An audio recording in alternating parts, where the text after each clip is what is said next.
இன்றைக்கி நம்ம எங்கே கிளம்பிட்டோம்னா யோகா மேட் வாங்க இன்றைக்கி வர சொல்லியிருந்தாங்க. அங்கே தான் நம்ம போய்கிட்டு இருக்கோம். பாப்பாங்க 2 பேருமே ஸ்கூலுக்கு போயிட்டாங்க. தம்பிக்கு இன்றைக்கி சனிக்கிழமைனால தம்பிக்கு லீவு. அதனால் தம்பி நாங்கள் 3 பேரும் போகிறோம். போகிற வழியிலே நல்ல மாந்தோப்புங்க. நல்லா வேடிக்கை பார்த்துக்கிட்டே போனோம். நல்ல வேலைங்க, இன்றைக்கி வெயில் கொஞ்சம் கம்மியாக அடிச்சிச்சு. அதனால் தலை தப்பிச்சிச்சு. இல்லைன்னா அவ்வளோதாங்க, ரொம்ப இதாக இருந்திருக்கும்.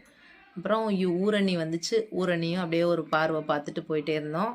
கடை வந்துருச்சுங்க. கடையில் வாங்கியாச்சு. நல்ல வேலை, இன்றைக்கும் திருப்பி விடாமல் நம்ம வாங்கிட்டோம் எப்படியோ. அப்புறம் ஏதாச்சும் ஒன்று பர்ச்சேஸ் பண்ணலாமான்னு அமுதன் நகண்டான். டேய்னே வந்துட்டாங்க பில்லு போடுற இடத்துக்கு. சந்தோஷமாக வாங்கியாச்சு. வாங்கி அம்மாட்ட காமிச்சிட்டு அப்பாட்ட காமிக்க போயிட்டுருக்காங்க.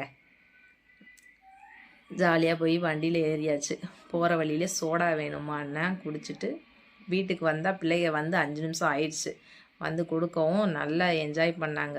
ரொம்ப சந்தோஷமாயிடுச்சு அவங்க முகத்தில் சிரிப்பு. மறக்காமல்